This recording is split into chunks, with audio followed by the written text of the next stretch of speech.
Bien, hoy nos tocan los versículos 18 y 19 de Apocalipsis, capítulo 22. Unos versículos, evidentemente hoy no acabaremos de abarcar estos dos versículos, pero forman en sí mismo un conjunto. Bueno, todo forma un conjunto, pero estos dos versículos van unidos de alguna manera. Digo que no los acabaremos de abarcar en el estudio de hoy y probablemente tampoco en el próximo estudio, ¿eh? Se va a extender algo más.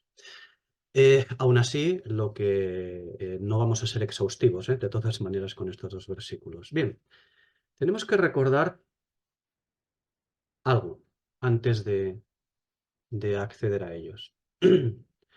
Recordad que estuvimos tratando los versículos 11, 12 y 13, después 14 y 15. Recordad que el Señor lo que quiere con todo esto es que, primeramente, nos recuerda que nos vuelve a hablar a la iglesia del tiempo presente. Es decir, se recupera el mensaje profético. Voy a expresarlo de otra manera mejor. Se recupera la indignación profética. Es decir, no se nos enseñan simplemente cosas, se nos enseñan con amargura, se nos enseñan con imprecaciones, no simplemente con avisos o exhortaciones, sino también con imprecaciones directas, imprecaciones directas. Recordad también una cosa. Versículo 14. Lavar las ropas no es emblanquecerlas en la sangre del cordero, ¿de acuerdo? Quien lava sus ropas no está salvado. Lavar las ropas no implica estar salvado. Lavar las ropas es entrar en el camino que se debe de entrar, es decir, en el testimonio, militar en el testimonio. A partir de aquí hay que emblanquecerlas en la sangre del cordero. Eso sí es tener acceso al árbol de la vida. Por eso el versículo 14 dice, dichosos aquellos que lavan sus ropas, primeramente, naturalmente. ¿Por qué? Porque a partir de lavar las ropas se puede poder tener acceso al árbol de la vida. Pero primero hay que lavar sus ropas, es decir, primero hay que ser llamado para posteriormente ser escogido. ¿Y qué es lo que debe perseguir todo creyente, todo nacido de nuevo? Ser fiel. Pero ser fiel no es cumplir la voluntad del Señor. No. Ser fiel es conocer al Señor plenamente. Eso es llegar a la fidelidad. Bien, recordad también el versículo 15, allí donde dice, fuera los perros y los hechiceros, los fornicarios, homicidas, idólatras y todo aquel que ama y practica la mentira. Recordad, esto no es una lista de pecados. No es una lista de pecados. No está diciendo, ya lo hablamos de ello el último día ampliamente, esto no está diciendo que esta serie de personas van a quedar fuera. No, no, no, no. Esto no es una lista de pecados. Están haciendo referencia a algo. Está haciendo referencia a la mentira, a alejarnos de la mentira. Absolutamente. Bien, el último día lo hablamos ampliamente. Y los dos últimos versículos que tratamos, perdón, lo hablamos hace dos estudios. Los dos últimos versículos que tratamos, 16 y 17, también especialmente nos recuerdan algo. Fijaos que en el versículo, bueno, no, en ambos versículos, 16 y 17, habla de dos cosas. Habla de que el Señor, Jesús, Jesucristo, es raíz y linaje de David y además es la estrella resplandeciente de la mañana.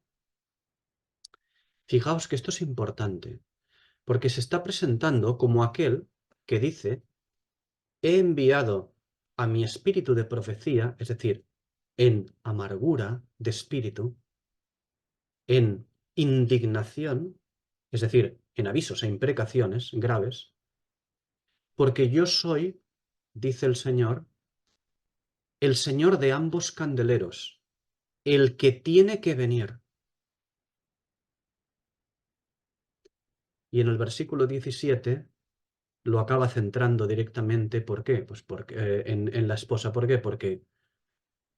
Porque el mensaje es para el tiempo presente y el tiempo presente es Apocalipsis 2 y 3, las iglesias.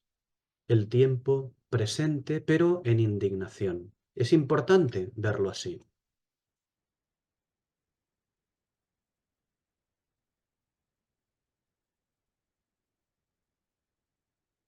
Siempre. Para daros testimonio, recordad, no acerca de las iglesias, sino encima de las iglesias, sobre las iglesias. No es necesario hablar mucho más de la traducción, el último día lo explicamos. El versículo 17, el espíritu y la esposa dicen, ven, no es una simple llamada, no es una llamada a esa simple venida del Señor. Que el Señor viene, no. Contiene la venida del Señor, naturalmente, pero además lo que contiene es una llamada a la iglesia, una última llamada de la iglesia, a la iglesia. El versículo 16 habla de ambas cosas, es decir, de dos tipos de venida del Señor. Y este versículo 17 también. Digo que el versículo 16 habla de dos tipos de venida del Señor. La venida en gloria, recordad, yo soy la raíz y el linaje de David, es la venida en gloria, establecer su reinado en la tierra, a una serie de personas que deben reinar en la tierra, y además es la estrella resplandeciente de la mañana, es decir, aquel que va a ejecutar un arrebatamiento a su iglesia para que posteriormente venga. Por eso digo que el versículo 16, el versículo 17 contiene una llamada también a la iglesia. El versículo 16 habla de ambas cosas, dos tipos de venida del Señor. Y este versículo 17, el versículo 17 cuando llegamos a él también. Porque el versículo 17 llama al Señor a venir y llama a ir al Señor. Esto es Apocalipsis 3:20, es decir, yo estoy a la puerta y llamo. Si alguno oye mi voz y abre la puerta, entraré a él y cenaré con él, y él conmigo. ¿De acuerdo? Hay que verlo así también. La venida gloriosa, en gloria, del Señor a tomar lo que es suyo, pues ya hemos tratado de ello muy ampliamente, ¿no? En el capítulo 20, bueno, y en otros capítulos diferentes, pero sobre todo el capítulo 20, ¿no? Y en la parte final del 19. Pero tenemos que distinguir, porque la venida del Señor para los que tienen vocación o terrenal, o llamémosle heredad terrenal, no es lo mismo que para aquella que tiene una vocación celestial, aunque estemos hablando de la misma venida. Pero la aplicación no es la misma para unos que para otros. Tenemos que hacer esta distinción importante. Por eso, la llamada en el versículo 17, ven, ven, es bidireccional, porque la expresión ven es una evidente llamada dirigida al Señor, pero su connotación no es de ven a tomar tu trono en el mundo, sino ven a morar en el que llama. Es decir, Apocalipsis 3:20. De manera que la segunda parte del versículo 17 es ese ven dirigido al Señor, también se transforma en ven al que debe pasar de la iglesia a la esposa, al que debe pasar de ser o de formar parte de la iglesia a formar parte de la esposa, porque no es lo mismo. ¿De acuerdo? Bien, vamos directamente. Versículos 18 y 19. Dicen así. Yo testifico a todo aquel que oye las palabras de la profecía de este libro. Si alguno añade a estas cosas, Dios traerá sobre él las plagas que están descritas en este libro. Y el 19. Y si alguno quita de las palabras del libro de esta profecía, Dios quitará su parte del libro de la vida y de la santa ciudad y de las cosas que están escritas en este libro. Bien, vamos a hablar de dos cosas. No vamos a cubrirlo todo hoy, necesitaremos 2 o 3 estudios, pero vamos a hablar de dos cosas. Vamos a hablar de añadir y de mutilar. De añadir y de mutilar. Pero antes de nada, cómo no, una cosa muy, muy importante. El versículo 19. ¿Veis la traducción? Dios quitará su parte del libro de la vida. ¿De acuerdo? Bueno, pues esta traducción no es buena. Es más que horrorosa. porque no es verdad. No es quitar su parte del libro de la vida, es quitar su parte del árbol de la vida. Y concretamente no es ni siquiera árbol en forma de dendrón, forma de hojas y tal. No, no, es árbol en forma de xulón, madero. Estrictamente se debería de traducir del madero de la vida. Ese es el árbol de la vida del que trata aquí. ¿Por qué? Sé que alguien pensará, bueno, pero no importa, da igual. No, no, no, no da igual. No da igual en absoluto. No da igual en absoluto. Si dice del libro de la vida, es por un motivo. Y ya tratamos esto bastante, hace muchísimos capítulos. Pero si dice del madero de la vida, es muy, muy diferente, porque se está refiriendo a otro aspecto, a otra cosa y a otro tiempo. Em, Muy rápidamente, ¿por qué se traduce, bueno, se traduce en Reina Valera, naturalmente? ¿Por qué se traduce en Reina Valera Dios quitará su parte del libro de la vida en vez del árbol de la vida? Pues os lo voy a poner fácil y así lo zanjamos. Por el dichosito textus receptus. Añadidos, añadidos, modificados y cambios. Sí, la verdad. Y siempre es igual, ¿eh? Siempre es igual. Allí donde hay el textus receptus siempre tenemos las mismas cositas. Siempre los añadidos, los cambios, las modificaciones, en fin, siempre igual. Por eso no hace falta comentar mucho. Textus receptus, ¿no? Pero la traducción es absolutamente errónea. No es el libro de la vida, es el árbol de la vida. Con todo lo que eso significa y tiene de carga. Bien. Vamos a ello. Decía que estos versículos hablan de añadir y de mutilar. Nos han enseñado, hemos aprendido a lo largo de todos estos siglos. Por eso digo, nos han enseñado, mal enseñado, que la profecía es una parte de la escritura. La escritura consta de profecía, de esto, de lo otro. Pues no. Eso es una, más que mala enseñanza, es algo prácticamente abominable, ¿no? Porque está muy mal. La profecía no es una parte de la escritura. Eso no solamente no es verdad, sino que es una colosal mentira. Toda la escritura es profecía. Toda la escritura es profecía. Preguntémonos, ¿no? ¿Quién nos ha dicho que la división de los libros es ley, profetas, históricos, sapienciales, pastorales, etcétera? ¿Quién nos ha dicho eso? Nosotros leemos, por ejemplo, en Mateo 7:12 leemos la ley y los profetas. Allí se dice la ley y los profetas, y como allí divide entre ley y profetas, nosotros ya pensamos que el Señor reconoce divisiones escriturales. Pues no, toda la escritura es profecía. Está haciendo referencia a una cosa muy diferente.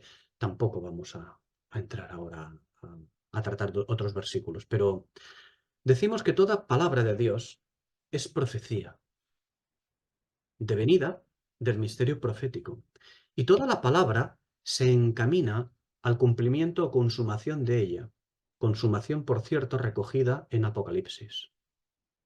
Porque toda la escritura se consuma, como hemos dicho anteriormente ya, toda la escritura, absolutamente toda, se consuma en este libro llamado La revelación de Jesucristo que Dios le dio para mostrar a sus siervos las cosas que deben consumarse enseguida.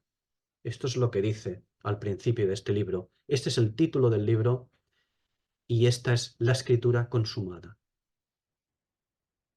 Fijaos en Mateo 11:13, que dice: todos los profetas y la ley profetizaron hasta Juan.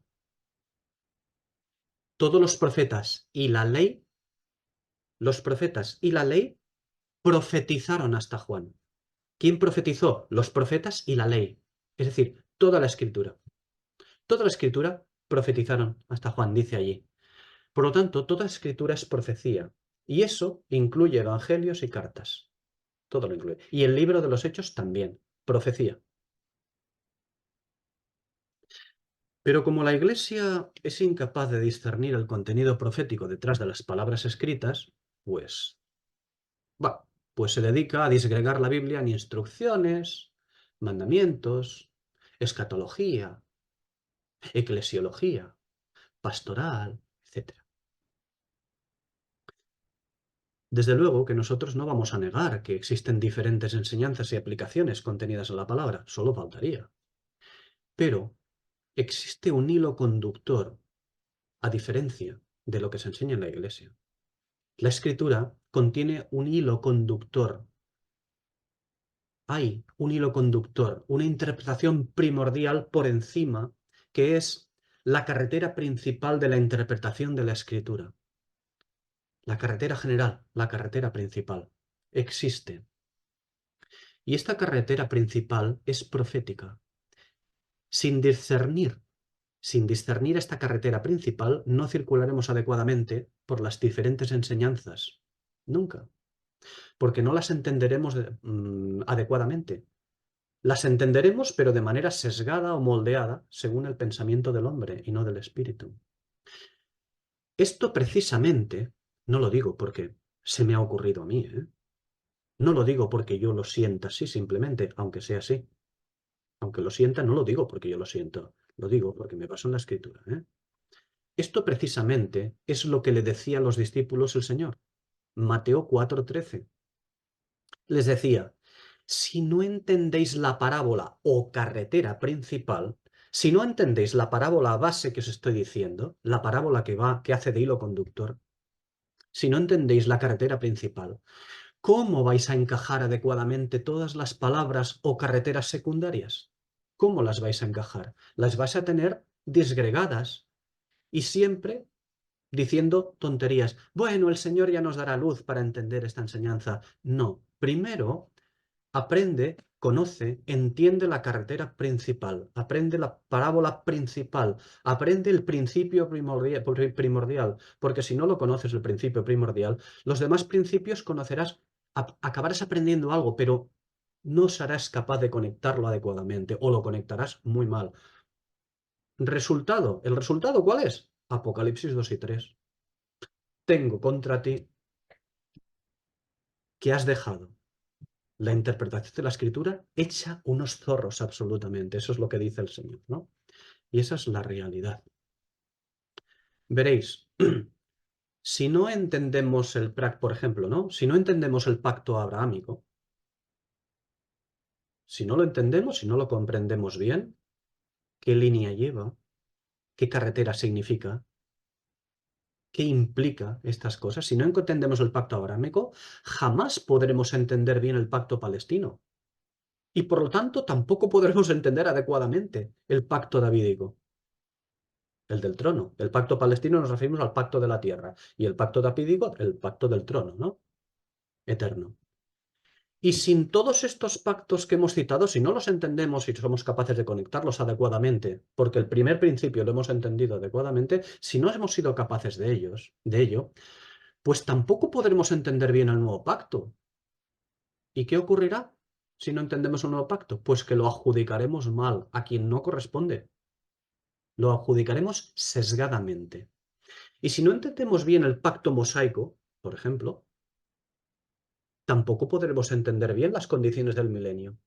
Desde luego, si nosotros no comprendemos bien el pacto mosaico, que era precisamente para esto, para ser Israel luz y sanidad a las naciones, modelo de luz y sanidad a las naciones, modelo de cómo conducirse, evidentemente, si no entendemos la línea del pacto mosaico o si lo entendemos como, mira, mandamientos para que se rijan por ellos, mal, porque no seremos capaces de entender bien el milenio.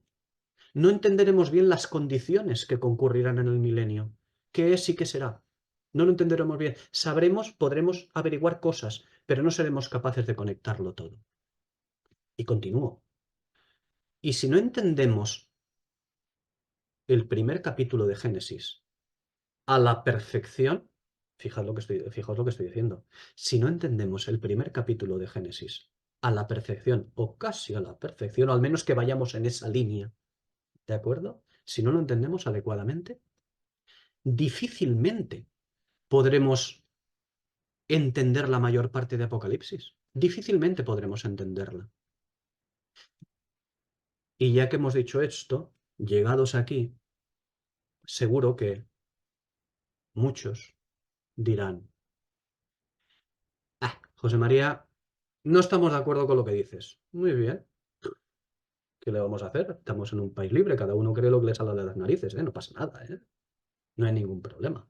La ley lo permite. O sea, que no pasa nada, cada uno que haga lo que quiera. Sin problema. Pero, sinceramente, si alguien dice, no estoy de acuerdo con esta afirmación, de que tenemos que entender todas estas cosas para comprender el plan divino, el plan profético divino, si no estás de acuerdo, a mí no me extraña, ¿eh? Que no se esté de acuerdo, no se quiere estar de acuerdo. Sinceramente, no esperaba, yo no espero menos de la Odisea. ¿Sabes? Que no esté de acuerdo con esto, claro que sí. Porque pretender que se puede entender bien la predicación del Bautista, o de Jesús, del mismo Jesús, o de Juan el Bautista, esa predicación, pretender que se puede entender bien esa predicación de ellos sobre el reino de los cielos, sin conocer los pactos antiguos, pretender que se puede conocer sin haber conocido los pactos antiguos y decir, ah, ya hemos entendido lo que el Señor Jesús decía con la predicación del reino de los cielos, o la que decía Juan, pretender esto sin conocer los pactos antiguos, pues es propio de pataleta de niños. Es propio de subdesarrollo, como dice 1 Corintios 3:2. Es propio de subdesarrollados. Un hermano dijo una vez sobre este tipo de cosas, propio de subnormales. No lo dije yo, ¿eh? Es como tener un hijo subnormal, dijo un hermano. Todavía me acuerdo. Pero es eso, es subdesarrollo, naturalmente. Claro que se pueden entender cosas sin conocerlo todo esto que estoy diciendo. Claro que se pueden entender cosas, sí, pero de manera sesgada. O llamémoslo también de manera parcial, o llamémoslo también de manera moldeada. Moldeada, claro. ¿Por qué? Pues porque no están conectadas, esas cosas que entendamos no están conectadas adecuadamente a la escritura. No están conectadas adecuadamente al plan de Dios en la escritura. Y este plan de Dios en la escritura es profético. Así que insisto, como dice el Señor en Marcos 4:13, si no entendéis esta parábola, no podréis entender las demás. Es así.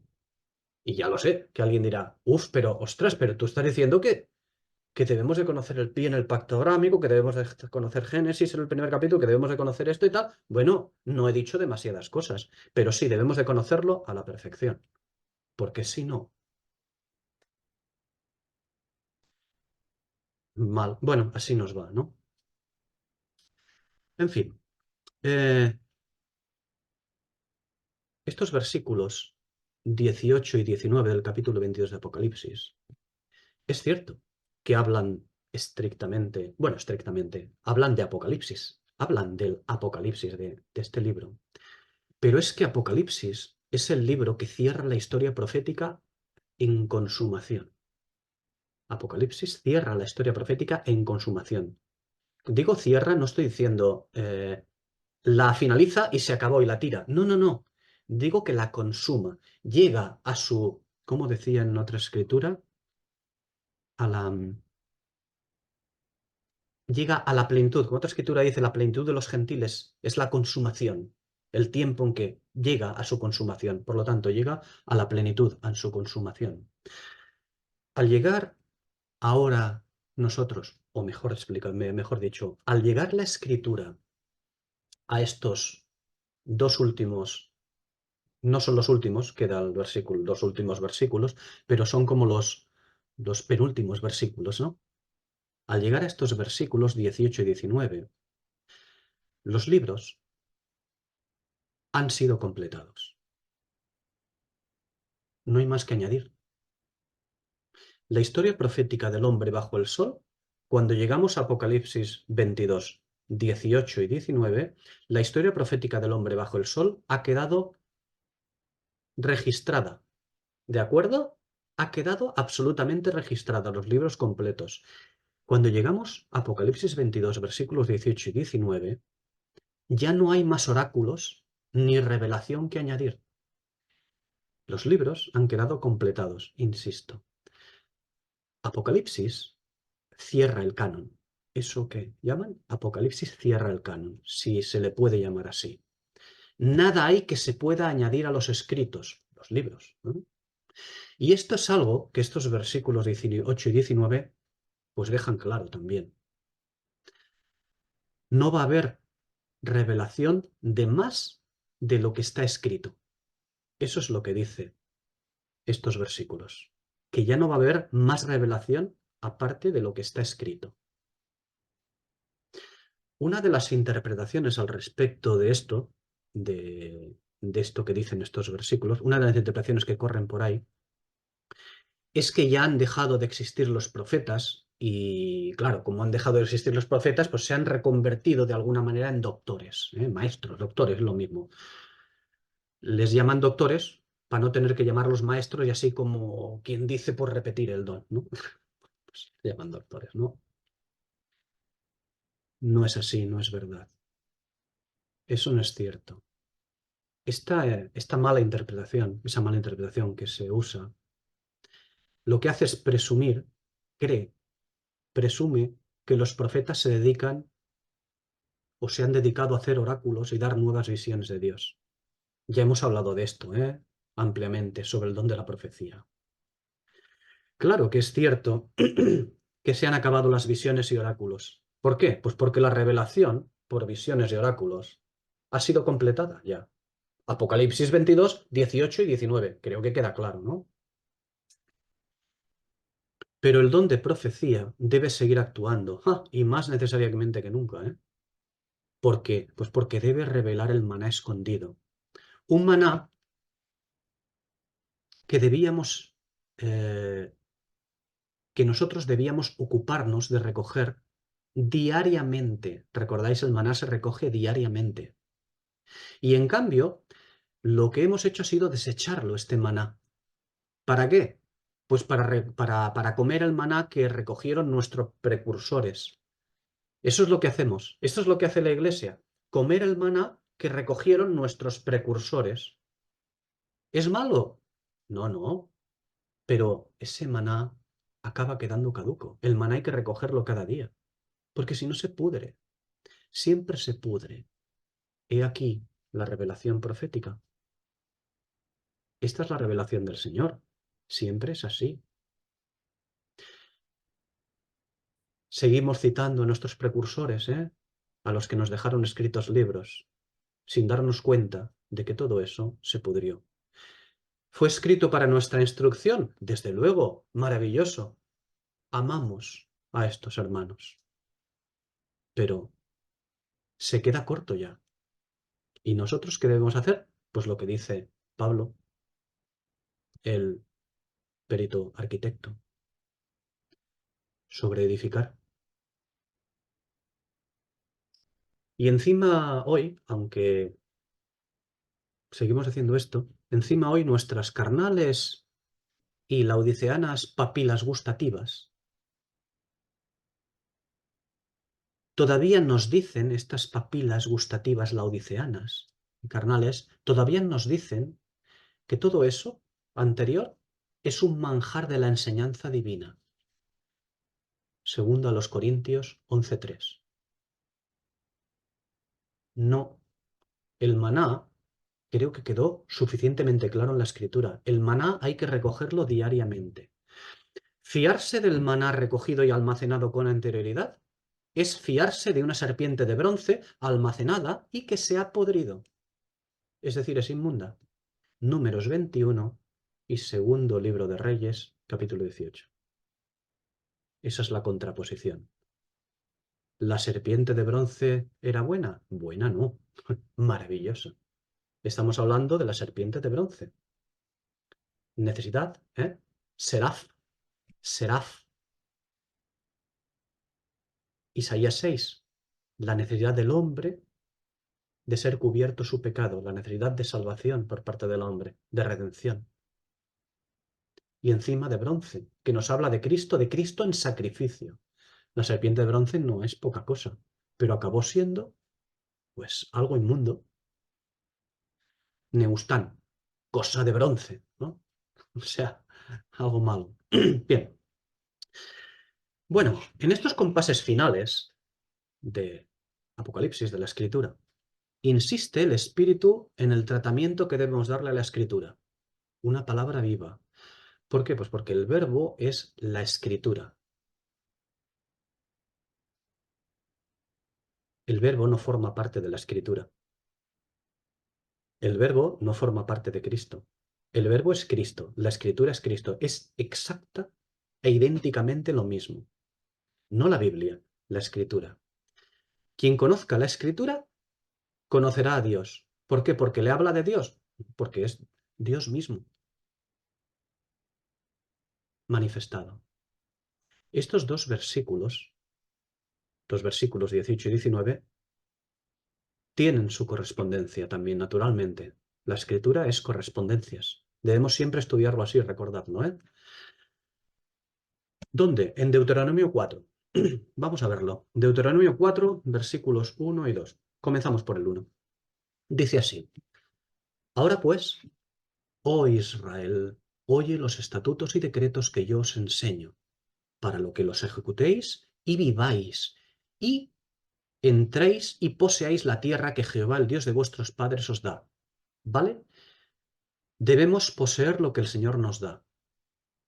Y a nosotros, aquellos que no tenemos heredad física, sino espiritual, lo que el Señor nos da es su escritura en el espíritu. Insisto, no la Biblia leída, sino su escritura en el espíritu. Y eso es poseer al Verbo, a Cristo, a Dios.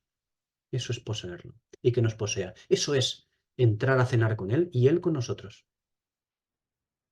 Y viceversa. Siguiente versículo, Deuteronomio 4:2. Forma un conjunto, con el versículo 1 y el 3 y el 4, ¿de acuerdo?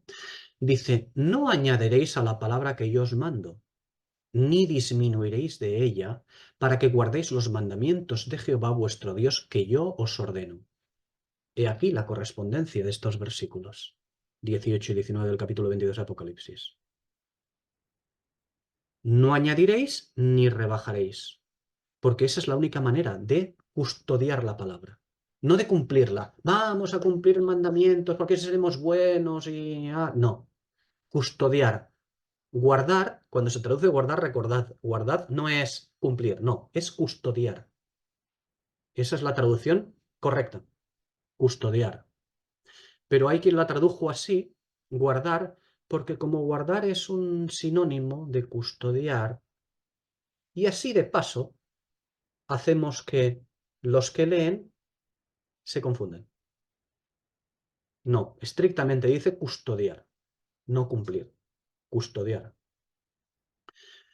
Decía que aquí la correspondencia. Pero vamos a ver, si tú, hermano, dices que eres incapaz de custodiarla así, te creo, me pasa a mí también. Soy incapaz de custodiarla así. Muy bien, pero tenemos provisión para ello. Si no somos capaces de custodiarla, tenemos provisión para ello. ¿Cuál es la provisión? El fundamento. ¿Y cuál es el fundamento?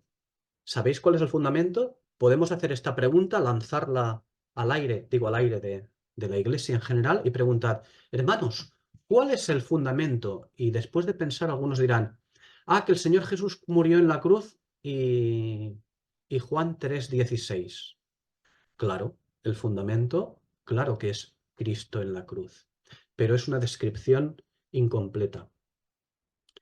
Es decir, es una descripción esta desgraciadamente incompleta. Desgraciadamente porque es un problema. El fundamento es Cristo, pero Cristo en humillación. Primera los Corintios 2:2. Humíllate como Daniel y conoce al Señor. Es decir, eso es lo mismo que decir conoce la Escritura. Y aléjate de la indolencia. Jeremías 48:10.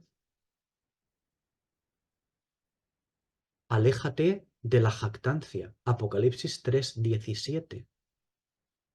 Y ante todo, aléjate de la fornicación. No forniques.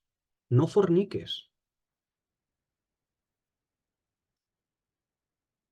Deuteronomio 4:3 y 4:4. Vuestros ojos, Deuteronomio 4:3 y 4:4 es la continuación de lo que estamos hablando. Estamos tratando Deuteronomio 4.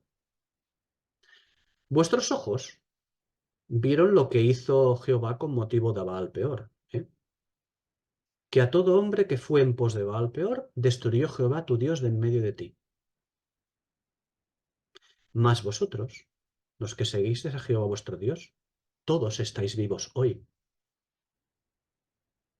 He aquí un problema. Fornicación. La respuesta ante esto, ¿cuál es? De un creyente. Es decir, cuando hablo de un creyente me refiero de un varón hermano, de un hermano de la iglesia. Y cuando digo hermano no me estoy refiriendo a un salvado, ¿eh? Digo militante de la iglesia nuestra. La respuesta de cualquiera que lee esto es, yo jamás iré tras dioses ajenos, porque no fornicaré. Vaya, no te jactes, no te jactes. ¿Por qué? Pues porque fornicas. Hablo en general, ¿eh? A la iglesia en general. No te jactes porque fornicas sin darte cuenta de ello. Fornicas hasta sin darte cuenta de ello. Como Lot, Génesis 19. ¿Qué fornicó? Sin llegar a darse cuenta de ello. ¿Por qué? Pues porque estaba embriagado por el mismo vino de siempre. Siempre es el mismo vino el que embriaga, ¿eh? El de Apocalipsis 17:2, el vino de la ramera, el vino de la fornicación. Ese es el que embriaga. Números 25, precisamente es el pasaje al que se alude con los 19, lo que ocurrió. En Números 25 vemos la fornicación con las hijas de Moab. Por cierto, ¿quién era Moab? Moab era hijo de Lot, llamado justo Lot. No solo estamos hablando de familia de la promesa, ¿eh? No estamos hablando de que Lot era familia de la promesa simplemente, no, no. Lot caminó con la promesa, caminó con Abraham.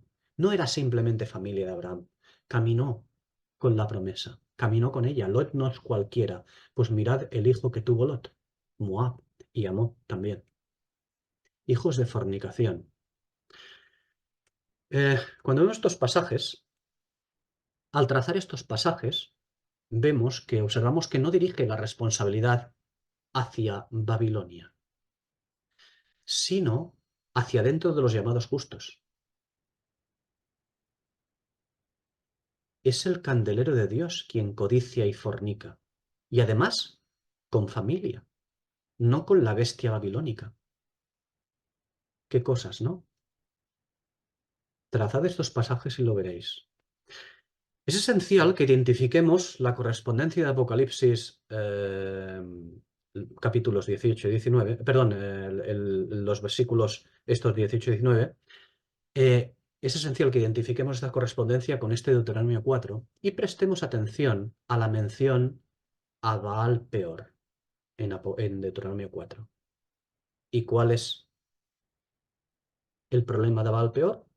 Números 25. Conectemos estos pasajes y veamos qué es lo que tiene que decir la Escritura. Y veremos que esta mención está abrumadoramente enmarcada, envuelta por un pasaje que habla de la extrema importancia de custodiar la Escritura sin añadir ni quitar nada de ella. Es curioso.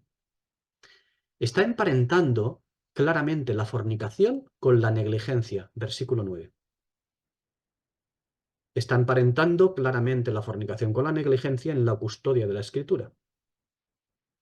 Por no haber custodiado la Escritura, esa negligencia, hay fornicación. La falta de diligencia, o llamémosle también la indolencia, es igual a fornicación. Siempre. Y da como resultado, evidentemente, inmundicia. ¿Y qué es lo que produce finalmente inmundicia? Mortandad. ¿Tienes la salvación de tu alma?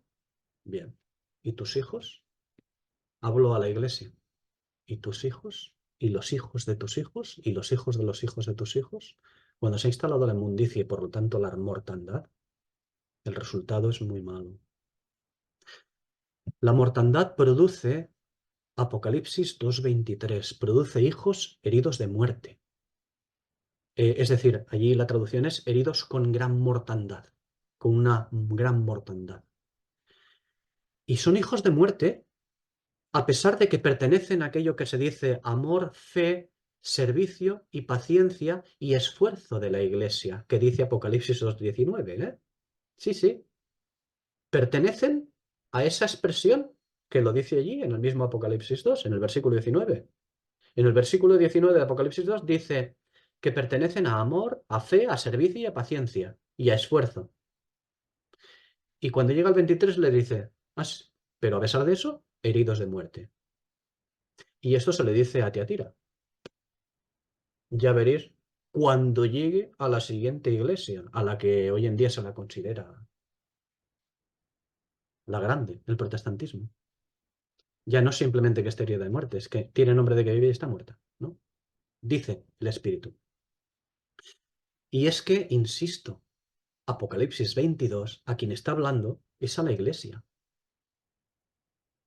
Igual que Deuteronomio 4, su correspondencia, está hablando al otro candelero, porque Apocalipsis nos habla de la ruina de dos candeleros, de la inmundicia de dos candeleros.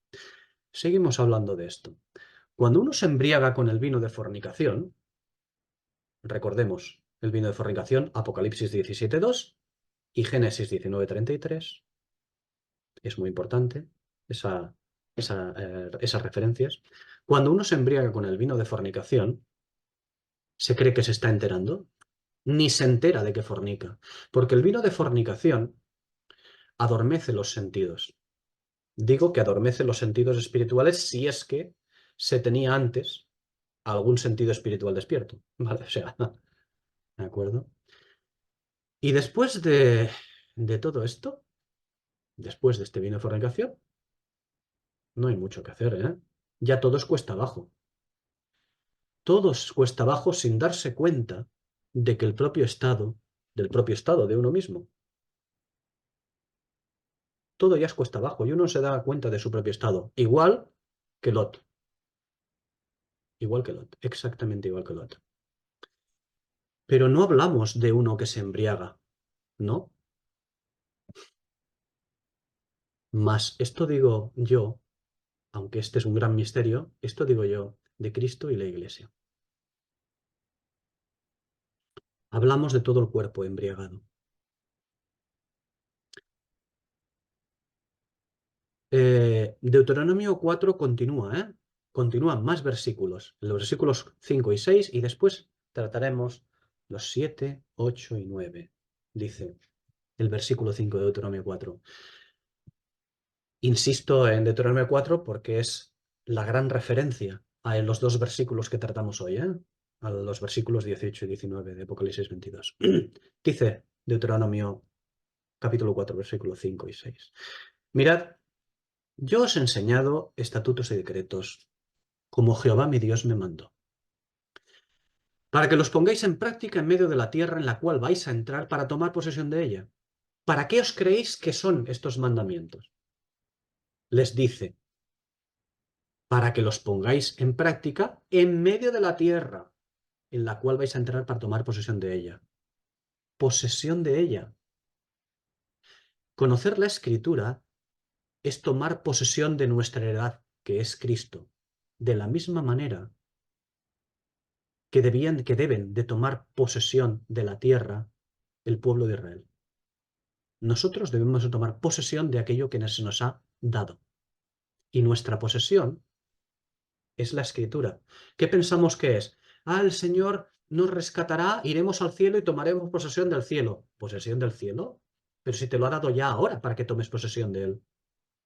Tomemos posesión de la Escritura. Esa es nuestra heredad en Cristo. Cristo es nuestra heredad, significa que la Escritura es nuestra heredad. Ya la tenemos hoy. No esperemos cosas del futuro. La tenemos hoy aquí. ¿Qué pasa? ¿Qué cuesta, verdad? Es que es mucho trabajo, mucha faena. Ya, ya, no. Sigue diciendo el versículo 6 de Deuteronomio 4, cuando habla de los mandamientos, los estatutos y los decretos. Guardadlos, pues, y ponedlos por obra. ¿Por qué? porque esta es vuestra sabiduría y vuestra inteligencia. Esta es vuestra sabiduría y vuestra inteligencia ante los ojos de los pueblos, los cuales oirán todos estatutos y dirán: ciertamente, pueblo sabio y entendido, nación grande es esta. ¿Habéis visto lo que está diciendo este versículo? Unido al versículo anterior. ¿Estáis viendo lo que está diciendo?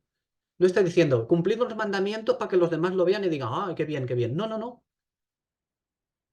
Está hablando del vestido de piedras preciosas para luz y sabiduría a las naciones.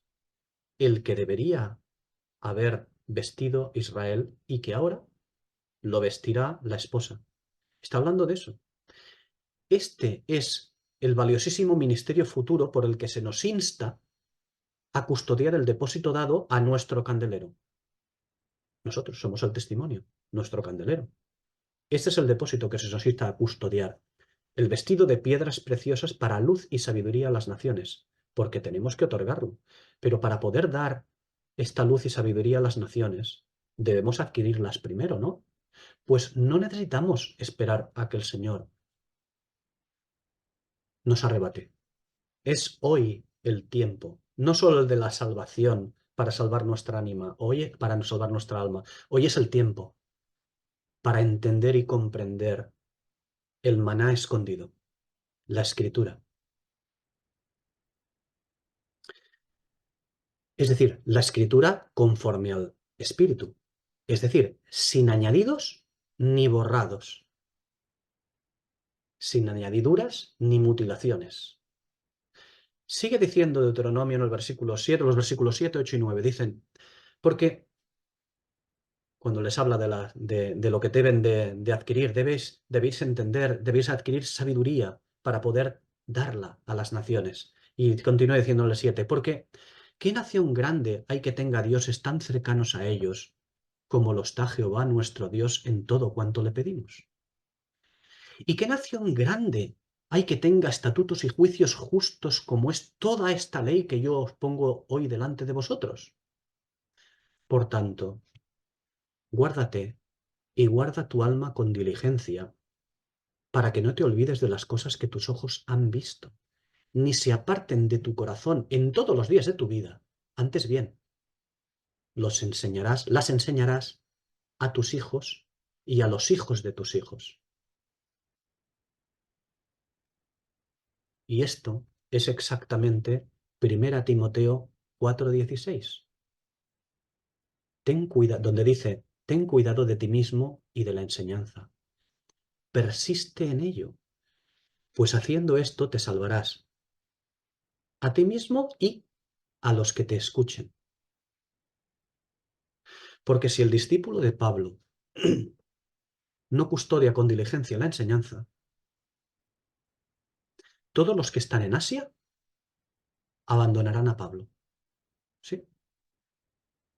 Lo que se dice al discípulo de Pablo, al tipo y figura de discípulo de Pablo, en la primera carta, si eso no se hace así, si el discípulo de Pablo, el cual es todo hermano en la iglesia, si eso no lo hace así, la primera carta a Timoteo acabará, pues, como lo que dice la segunda carta. Todos los que están en Asia abandonarán a Pablo. Ya sabemos quién son todos los que están en Asia, ¿no? El conjunto de la iglesia.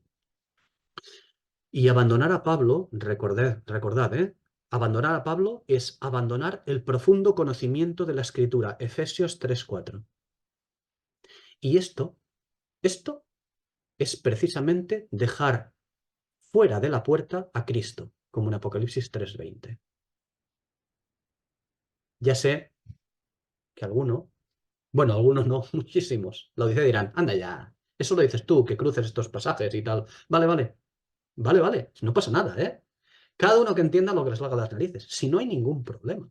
Si a mí me da igual, de verdad, ¿eh? Me sabe mal, pero me da igual. Yo cuando termine me vuelvo a mi cueva, ¿eh? Yo, de verdad, me vuelvo a mi cueva y no pasa nada. Me meto en mi cueva ¡pum! Y a seguir viviendo. Pero lo que digo es que la Escritura nos dice, el Señor nos dice, que tenemos una responsabilidad, y la responsabilidad es de custodiar las Escrituras. Bien, en fin, el resto del capítulo 4 de Deuteronomio, todo lo que resta hasta el final, en este capítulo, se continúa el mismo discurso, insistiendo en que si no son diligentes custodiando la integridad de la Escritura, acabarán adorando a otro Dios. Aunque ellos crean que es el mismo Dios o que le llamen Jehová o Jesús o como les dé la gana. Y eso es precisamente lo que vemos en los siguientes versículos que quedan en Deuteronomio 4. Los versículos del versículo 10 al versículo 19. Eso es lo que les dice. Y eso es lo que ocurre, desgraciadamente. Si no se custodia la integridad de la Escritura, se acabará adorando a otro Dios. Llámale como quieras, ¿eh? El Señor de Juan 3:16 o como te dé la gana, pero esa es la realidad. Bueno, y más adelante, en Deuteronomio 4, versículo 33, hace una referencia al enorme don de que se nos haya concedido la Escritura. Dice Deuteronomio 4:33, ¿ha oído pueblo alguno la voz de Dios hablando de en medio del fuego como tú la has oído sin perecer? Qué versículo, ¿eh? No está diciendo simplemente, oye, a ti se te ha dado y tal. No, no, pero fíjate cómo lo construye, ¿eh? ¿Ha oído pueblo alguno la voz de Dios hablando de en medio del fuego, como tú la has oído sin perecer? Porque la voz de Dios de en medio del fuego, no olvidemos que parte de un lugar santísimo ante el cual, ¿qué debemos hacer? Siempre descalzarnos cuando nos acercamos. Y más adelante, que se dice también en la ley que debemos hacer, que debían de hacer los sacerdotes, las abluciones o bautismos también llamados, ¿no? Las limpiezas, ¿no? Debemos intentar entender a qué lugar entramos cuando abrimos la Escritura. Debemos intentar comprender y no pensar con frivolidad. Cuando abrimos la Escritura, tenemos que intentar colocarnos en situación que lo que hay en la Escritura procede de en medio del fuego, del lugar santísimo. Así que descalcémonos. A nosotros se nos ha enseñado a, sobre todo en estos tiempos, desde hace mucho, pero sobre todo en estos tiempos, ya no es como antes, que la gente escuchaba, o sea, la gente escuchaba mientras uno hablaba, los demás escuchaban y callaban, ¿no? Y tenían respeto a superiores. No, se nos ha enseñado a opinar, se nos ha enseñado a decir, a mí me parece que aquí dice. Y esto lo hacemos basándonos, pues en las doctrinas, las enseñanzas que hemos ido aprendiendo, o que hemos ido asumiendo, o que hemos ido aceptando, ¿no? El paso del tiempo, se nos han ido pegando. Nos hayan gustado más o menos, se nos ha ido enganchando. Pero ya lo hemos dicho en otras ocasiones, un creyente jamás debería interpretar la Escritura según las doctrinas que anidan en su mente. ¿Es difícil hacer esto? Sí, es difícil hacerlo. Pero también es difícil porque no lo practicamos. No practicamos adecuadamente. Acudamos a la Escritura, acudamos como mínimo a la Biblia, intentando no decir a mí me parece aquí, dice. Dejemos que sea la Escritura quien nos instruya doctrinalmente. Y si al final resulta que lo que nos está diciendo la Escritura es algo que nos deja un poco pasmaos, pues igual es que no estábamos adecuadamente o 100% adecuadamente en la línea de entendimiento de aquello. Dejemos que sea la Escritura, no tengamos miedo. Que la Escritura nos guíe, no seamos reaccionarios. Con eso no digo que debamos ser, bueno, es igual, no importa, pero no seamos reaccionarios a esto. Dejemos que la Escritura nos instruya. Dejémonos instruir por la Escritura y sin miedo.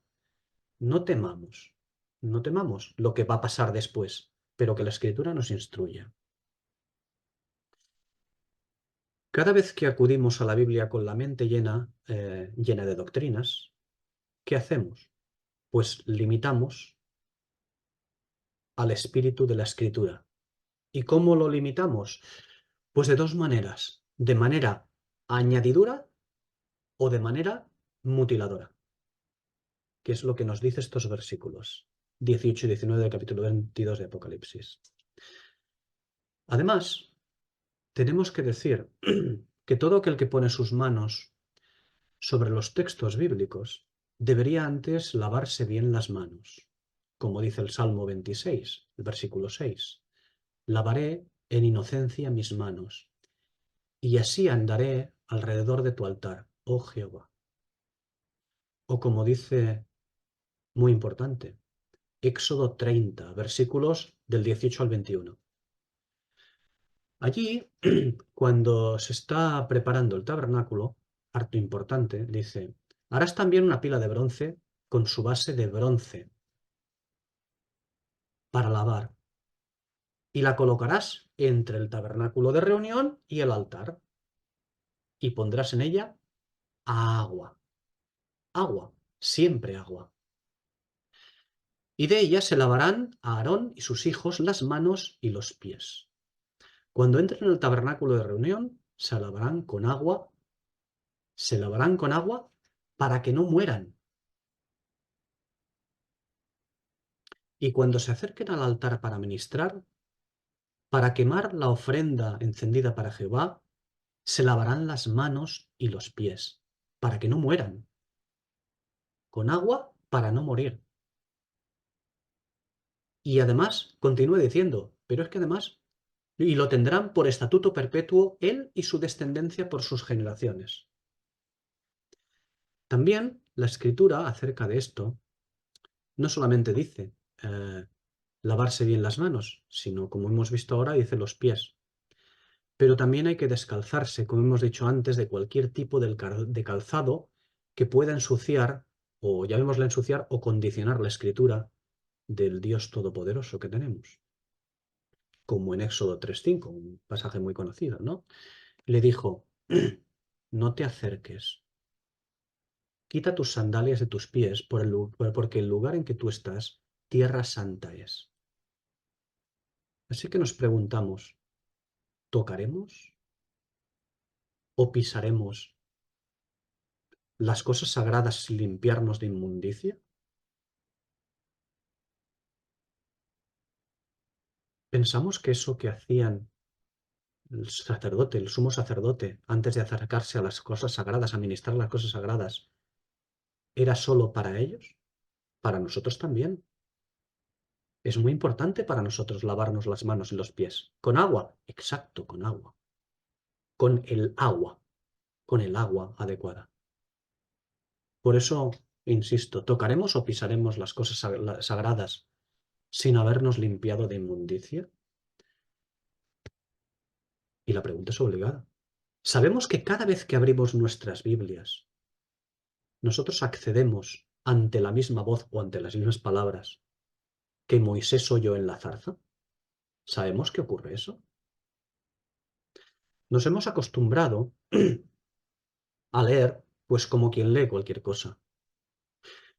Claro, la Biblia, desde luego, no deja de ser un libro en sí mismo, pero la escritura, a través de la cual Biblia, a través de ese escaparate, podemos acceder, esa escritura a la cual podemos acceder es sagrada, pertenece, surge. No es que haya surgido y ya está, ya ha salido de medio del fuego encendido, no, no. Siempre surge del fuego encendido, del lugar santísimo, de las brasas de fuego.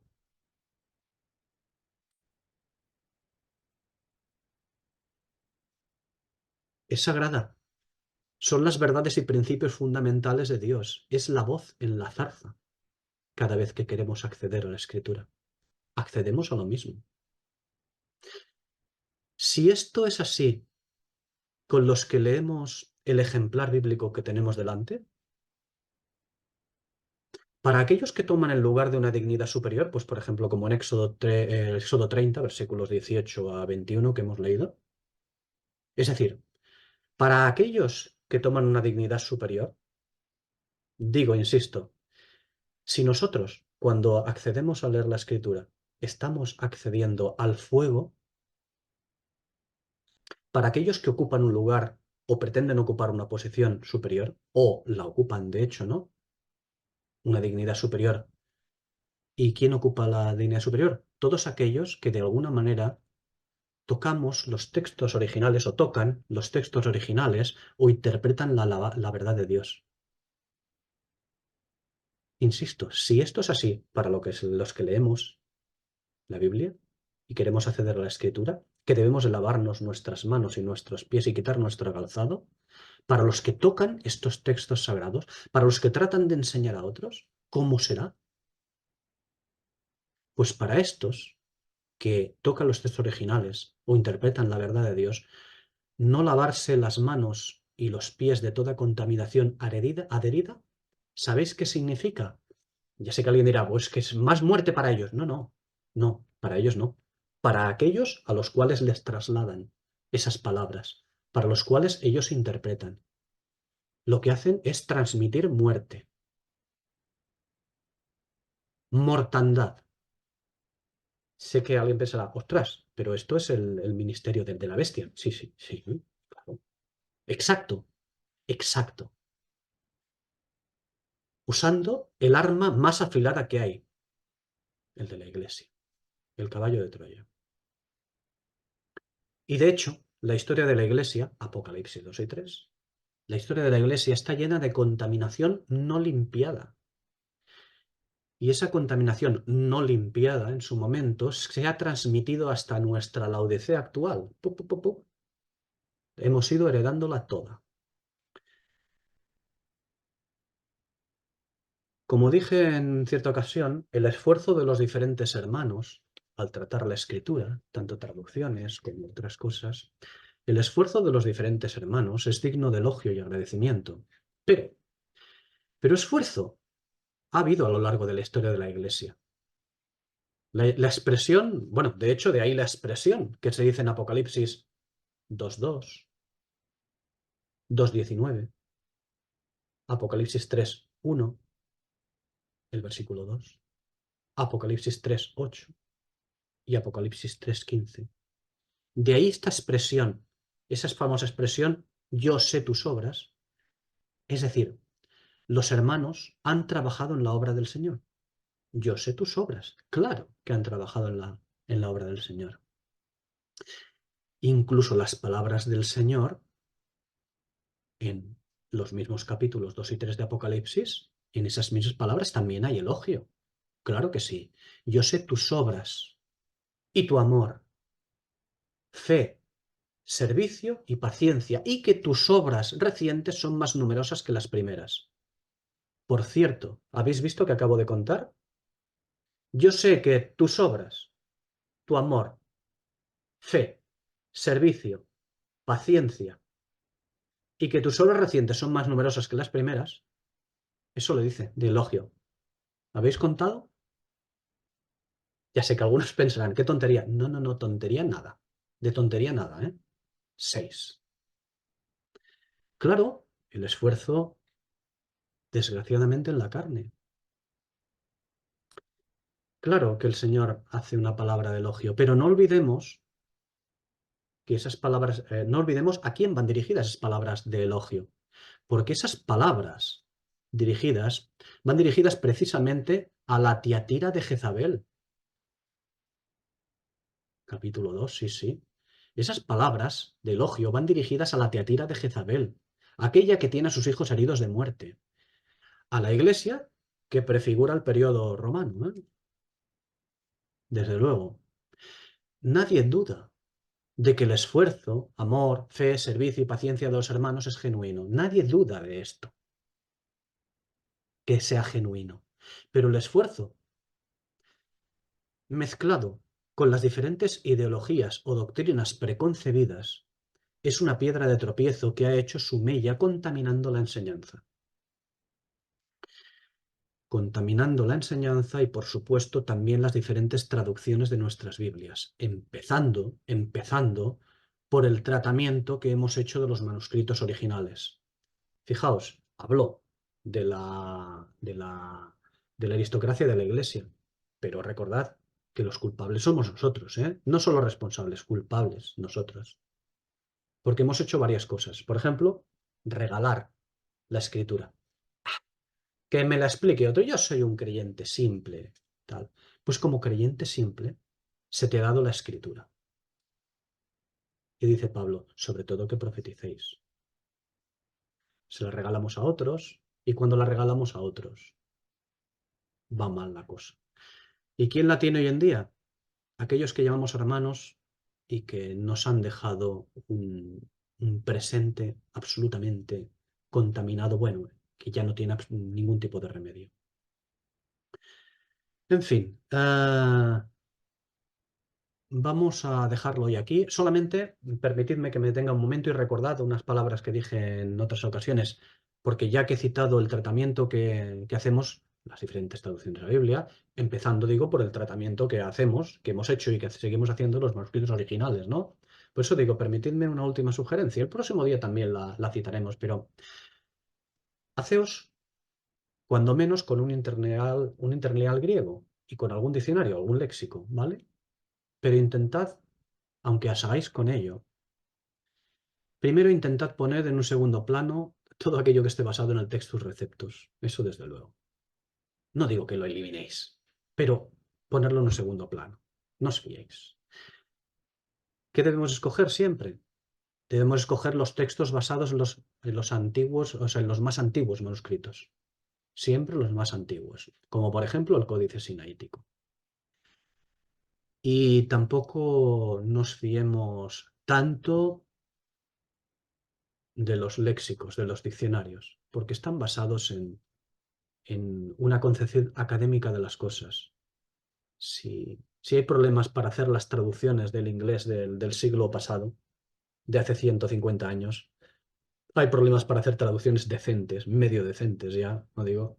¿Cómo no va a haber problemas para traducir lenguas muertas? Pues es que, en fin, fiaos más bien siempre de la escritura. Y claro, para fiarnos de la escritura, tenemos que buscar los pasajes de correspondencia. Cuando los encontramos, comienza a hacerse la luz. No digo que se haga de repente, pero comienza a hacerse la luz. Es todo más fácil. Bueno, bien, el próximo día, si el Señor quiere, continuamos y bueno, dejamos aquí.